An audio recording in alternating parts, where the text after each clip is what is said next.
the language before they're gearing up to go after other people.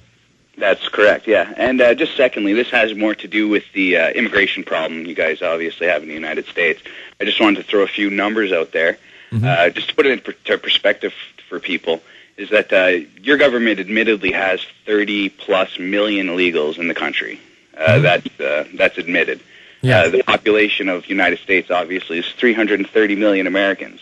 So what I don't understand is that all these border crossing checkpoint videos, just from a numerical standpoint, statistically, 1 out of every 10 bodies that passes through that checkpoint should be detained and deported.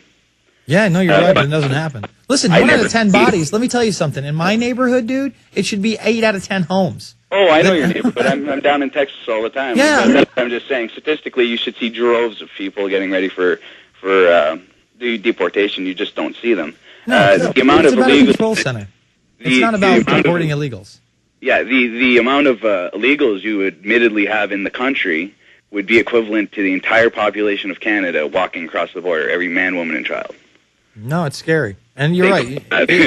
Yeah, no, it's wild. You got anything else for me, Will? No, that was it. Yeah. All right, brother. I thank you for the call. I'm going to jump to Jim in Arkansas. Jim, you're on the air. Jason, you there? Yes, this is not Alex Jones. This is Jason Bermas. I warn you. I promise a kindler, gentler call. All right, thank you. Appreciate it. Real quick, the woman, I think her name was Susan a few minutes ago from Arkansas. Yeah, the one that got her children taken away by DHS. Right. That DHS, it is called the Department of Human Services here in Arkansas, not to be confused with the Department of Homeland Gestapo.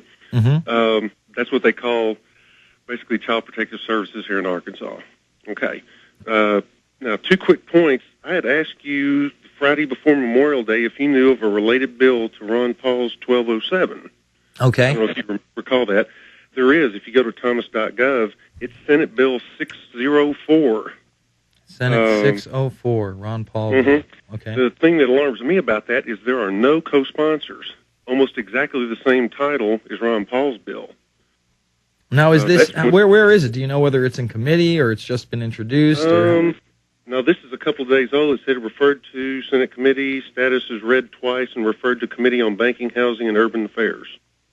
All right, so it's just being referred to committee. It's not in committee yet, and then it gets voted on in the House. I'll go check it out. I'll go read it. I got it written on this one. I've been really on this 1444 bill because I think the language in it where it says mandatory service for everybody, and then it specifically talks about how they're going to get the baby boomer generation to volunteer is very, I mean, the baby, by the time this gets passed, I mean, what's the baby boomers at? They got to be like 60, 65 years old on the average now, right? Well, I'm considered one, and I'm 50. So. All right. So what's the range on the baby boomer? When does it jump from baby boomer to Gen X? I think it's was 1947 to 1964. So 47 is 62 years old for the oldest, and then just under 50 for the youngest. Mm-hmm. Still, why should you have to give up national service? Why should you have to volunteer to a country that's overtaxing you, is constantly at war with somebody who's not the enemy, and killing people abroad, in the name of imperialism, really? I got you. Yeah, sure thing. Okay, and I don't know if any of you guys are aware of this or not. The guy that made all the Obama deception DVDs out in Phoenix. Yeah, the 10,000 that were given away. Right. Okay, there's another venue that you might want to contact those guys that's coming up out there that would be just as important, I think. Mm-hmm. The Veteran of Foreign Wars National Meeting is in Phoenix, August 15th to the 20th. Well, you should email them guys at their We Are Change site. I'm pretty sure that a lot of them are members of We Are Change, and that's a good way to network. I love that organization, and they're constantly a target of mainstream media bashing. I thank you for the call. Let's go to Steve in Illinois. Steve, you're on the line. Yes, Steve. Hi, Jason. This is Steve. Okay, a couple things. First, the previous caller on the baby boom. Yes. Right? Mm-hmm. Yeah, everybody's got to understand the number one reason why we don't have a baby boom now is because of abortion. That is the main thing people need to understand is we have killed, as Alex has said before, 50 million people, human beings in the United States of America alone, and that is one of the main driving reasons why there is no so-called baby boom generation. The babies were murdered by abortion. Mm-hmm. But on another subject, let's see. On the other subject was your other preceding caller on the subject of religion and Christianity.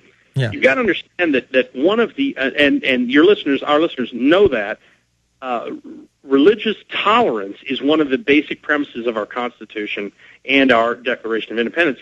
In other words, you have to allow the other person their point of view and their opinion. To shout somebody down or to storm them down, to scream at them that they're wrong is never going to get you anywhere. And a lot of people also emphasize in Christianity, especially people need to understand Christianity, Jesus Christ was always a perfect gentleman.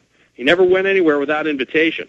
He never goes anywhere without an invitation, which means it's an act of free will. And in other words, you're never going to win an argument by shouting down somebody's throat. So it's important for people to remember that one of our primary civil liberties is the right to choose our own religion ourselves, just like we have the right to do what we want to do in the privacy of our own home. Absolutely. Okay, that's what I got. Yeah, and let me talk to you about that for a second there, Steve. My point is this. I think anybody should be able to worship whatever they want. I often make the point that these guys at the top that say that they're Christian conservatives aren't, and I expose them as occultists. But open occultists, I don't think I really have a problem with that. I mean, if you want to believe in Wicca or earth-based religions or some kind of ritual or ceremony, as long as you're not hurting somebody else, go ahead and do it. I don't care. I'd like you to come with me to protest the Federal Reserve, to audit them. I'd like you to come with me to protest the war in Iraq and Afghanistan. I could give a goddamn less on who you're worshiping. It's the Infowarrior with Jason Bermas. Final segment after this, prisonplanet.tv, Infowars.com.